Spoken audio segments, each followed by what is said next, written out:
सीमा रसोई घर में रात का खाना पकाने की तैयारी कर रही थी। उसके मोबाइल फ़ोन पर कॉल आ रहा था। रिंगटोन नहीं बजे, इसलिए उसने मोबाइल फ़ोन को साइलेंट मोड पर रखा था। वह नहीं चाहती थी कि उसके पति राजीव को कॉल करने वाले के बारे में पता चले। सीमा ने मोबाइल फ़ोन उठाकर देखा तो पाया कि उसका आशिक सूरज कॉल कर रहा था।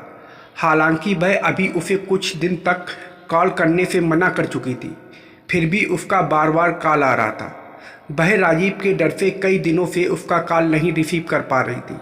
राजीव कई सालों से दिल्ली में प्राइवेट नौकरी कर रहा था।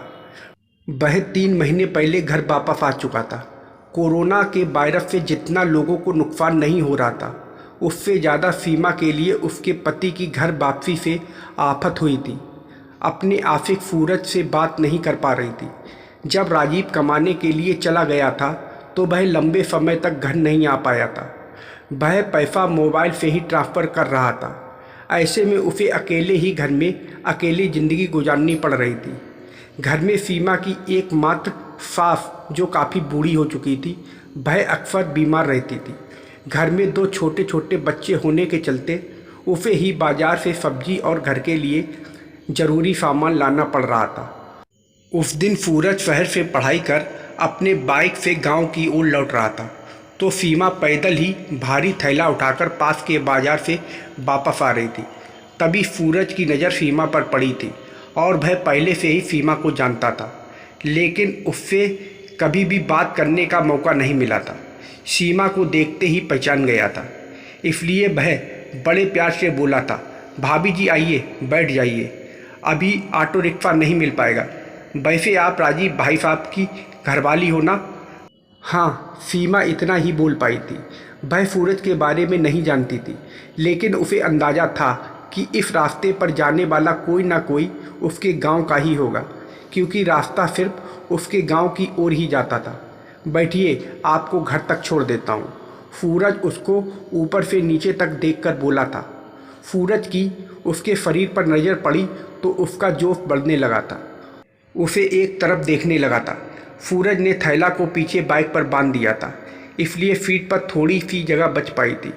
यही वजह थी कि सीमा को सूरज से चिपक कर बैठना पड़ा था, इसलिए सूरज को उसके शरीर का दबाव महसूस हो रहा था। वैसे सीमा को भी अच्छा लग रहा था। इतनी दूर भारी थैले के साथ पैदल चलने से बच गई थी। उतारने के बाद सूरज ने सीमा का मोबाइल नंबर मांग लिया था। ना चाहते हुए भी अपना मोबाइल नंबर देने से इनकार नहीं कर सकी थी। सूरज ने 1-2 बार हाल चाल के बहाने सीमा से फ़ोन पर बातचीत शुरू की और फिर कुछ दिन में ही हंसी मजाक पर भी उतर आया था।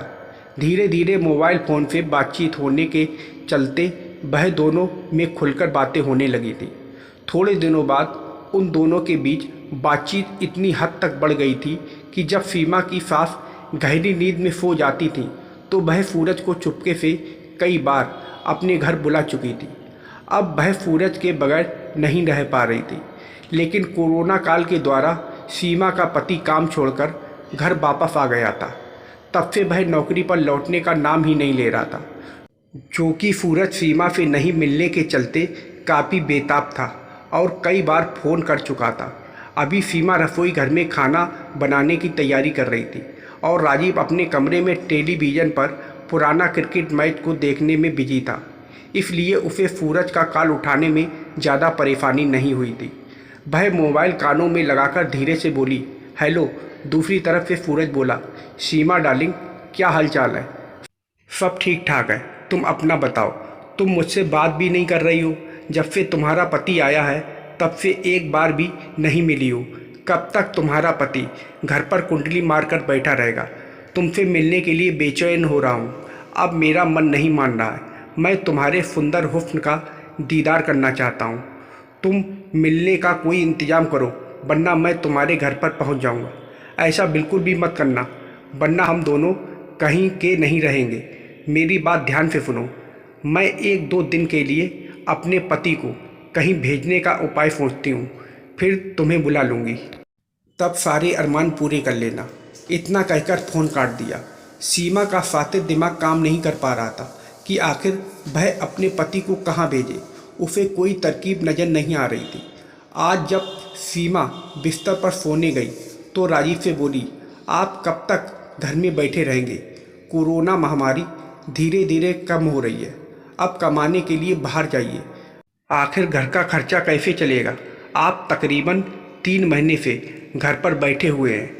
घर के सारे रुपए तो खर्च हो गए हैं और सामान खत्म हो गया है। ऐसे बैठे रहेंगे तो फिर भोजन का इंतजाम कहाँ से होगा? राजीव मुंह बनाकर बोला, देखो मैं बहुत दिनों तक बाहर नौकरी कर ली, अब मैं सोचता हूँ कि क्यों ना घर पर ही कोई धंधा कर लूँ। इससे तुम्हारे और बच्चों के साथ रहने का भरपूर मौका भी मिलेगा। बाहर प्राइवेट नौकरी करने में कितनी परेशानी है यह मैं ही जानता हूँ।